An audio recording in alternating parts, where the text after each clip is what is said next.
Sheffield United and Burnley have been the teams to beat in the Championship all season long. On Friday, Burnley won promotion back to the Premier League and they're now eyeing up a title. But the Blades still harbour their own title-winning aspirations, and with victory tonight, they'll take a giant stride towards securing automatic promotion themselves. No team this season has beaten Burnley home and away, but that's the opportunity which now presents itself for the Blades, and the chance to spoil the party on Vincent Kompany's 37th birthday. Kick-off is just under an hour away, and for all of the match pass information and broadcasting regulations for today's game, go to the official club website, sufc.co.uk.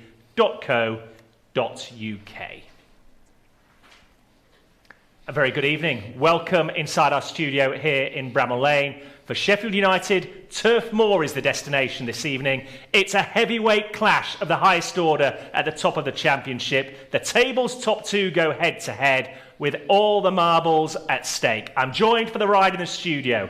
Alongside me, Ellie Wilson from Sheffield United Ladies, ex-Blade Kevin Gage. A very good evening to you both. Good evening.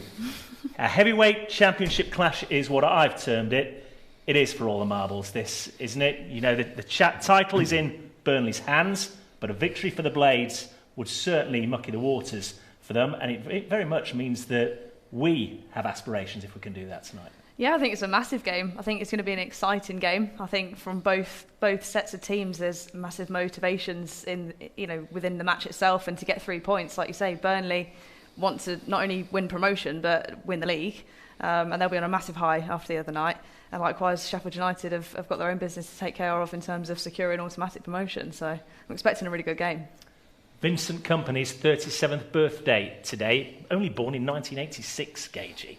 You know he wants to celebrate by beating Burnley's nearest rivals tonight, but we've already proved once this season that we can have the measure of them. It wouldn't half be a scalp to take. Yeah, absolutely. Yeah, we've got nothing to fear whatsoever tonight. We're more than good enough to go there and get a result. You know, they're a very good side. Of course they are. Their record suggests that. So we've got the evidence. We've beaten 5-2 down here, and we thoroughly deserve that victory. They've won promotion, and people are saying that they'll have been out Friday night and had a few beers, one or three or five beers too many. Won't make any difference this evening whatsoever.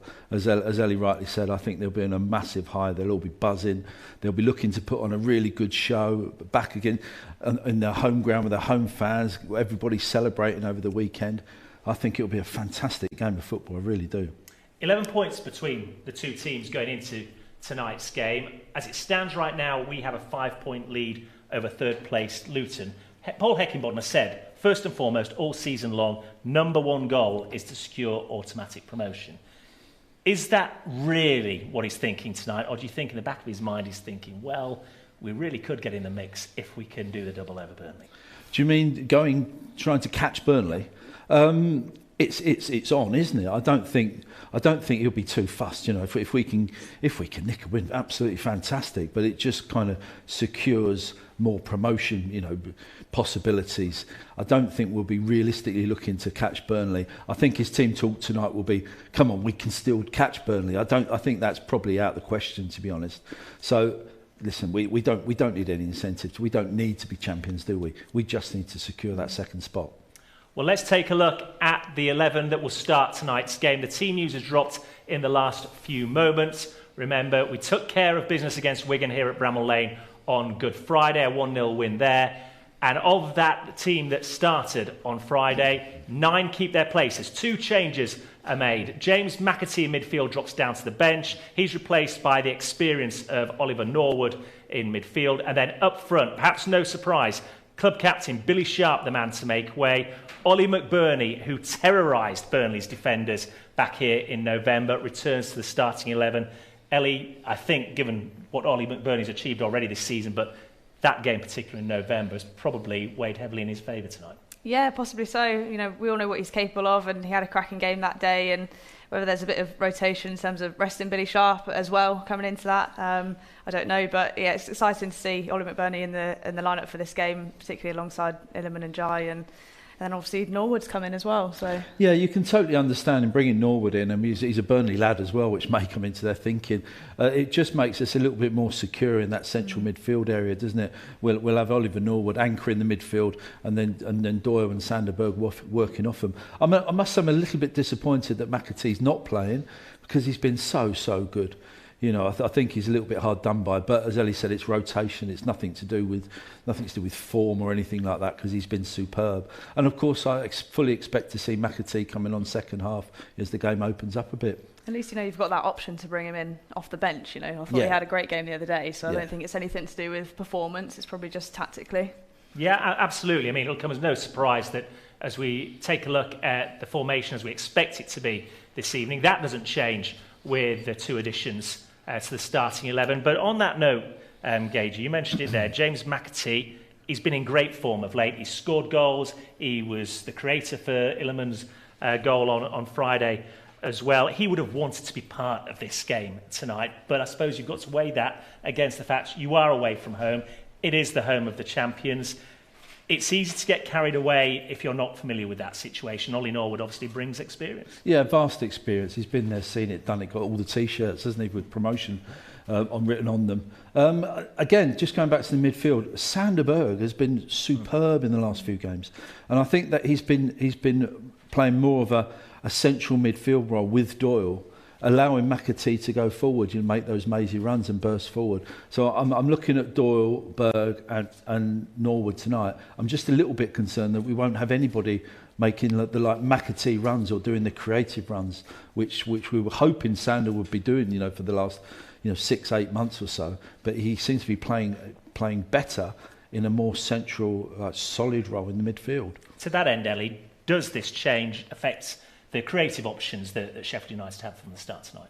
I think possibly, obviously, with McAtee not being there, but you do still have Illiman and Jai, who's fantastic with the ball at his feet, and Ollie McBurney, both of which like to drop in. They kind of play quite nicely off each other, one dropping in, occupying that space where McAtee would usually be playing.